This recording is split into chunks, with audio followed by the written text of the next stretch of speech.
Now it's time for the top 10 former WWE wrestlers who will return for the brand extension. Number 10, Damien Sandow.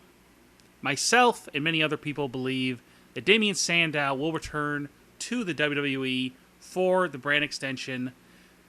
With the brand extension, obviously, you have Raw, you have SmackDown. So it opens things up for mid-card guys. And if he did come back, he probably would be a mid-carder. Number 9, Brian Kendrick and Paul London as a tag team. Brian Kendrick recently was in the Cruiserweight Classic. So we're already halfway there. And I think they're needed. You know, these guys are still in their 30s.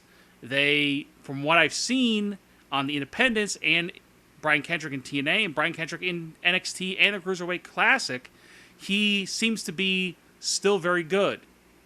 Number 8, EC3 was formerly known as Derek Bateman in the WWE, but he only appeared in developmental and on the original version of NXT. With the current state of TNA, with it just constantly fluctuating, nobody knows what's going on with the money, I think soon he could return to WWE. Number 7, Cody Rhodes, a.k.a. Stardust, asked for his release a few months ago, but I think that he still wants to come back to the WWE. I think that there's a high possibility of this happening. He'll probably wrestle in the Indies for a little while, but I think soon he'll be back. Number 6,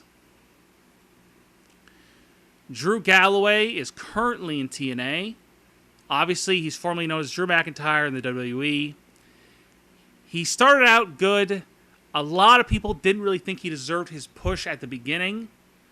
And because of that, I think that hurt him. And eventually he became a mid-carder, low mid-card guy, jobbing a lot.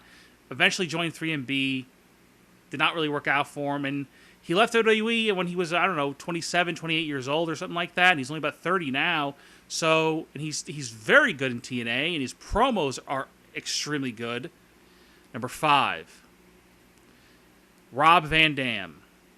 Rob Van Dam returned to WWE a few years ago. It wasn't as great as people thought it was going to be. He had a couple of good matches here and there, but it wasn't all that great, really. It was somewhat disappointing. I think now with the separate rosters, he would get a big chance, really, to really flourish in this new environment. Number 4, John Morrison, a.k.a. Johnny Mundo, in Lucha Underground. John Morrison is one of those talents that was great in the ring. He had the look that WWE wanted, but his promo skills were lacking something. I'm not really sure what, but whatever he lacked in the WWE for his promo skills, he has really improved in Lucha Underground with his promo ability, his acting ability. Very soon, he'll be coming back to the WWE. Number 3, Rey Mysterio has been rumored multiple times since he left WWE that he's going to come back. I'm just going to keep this short and sweet. I think he will come back, but it won't be for maybe a year. Number 2, Kurt Angle. If you read online, in these interviews that Kurt Angle's been doing, he constantly talks about how WWE has told him they want him back. He said he's coming back to WWE. Who knows what's going on? But I believe that very soon we could see Kurt Angle maybe in a non-wrestling role. Maybe wrestle once or twice possibly in a year. But, if he comes back, I don't think he's going to be a full-time wrestler. He's not going to be. It's just not going to happen. The guy has had way too many injuries. Maybe if he comes back, we could see Angle and Mysterio in a WWE ring one more time. And now for the number 1 former WWE wrestler who will return for the brand extension, CM Punk. This one definitely is going to be controversial. A lot of people don't believe CM Punk will ever return to the WWE. But hear me out.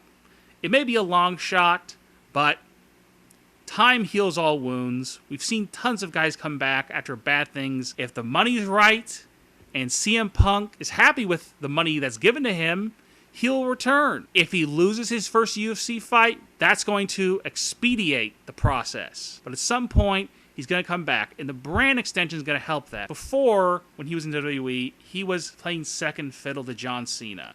And if he came back right now, this second, with the current situation in WWE, who knows what's going on?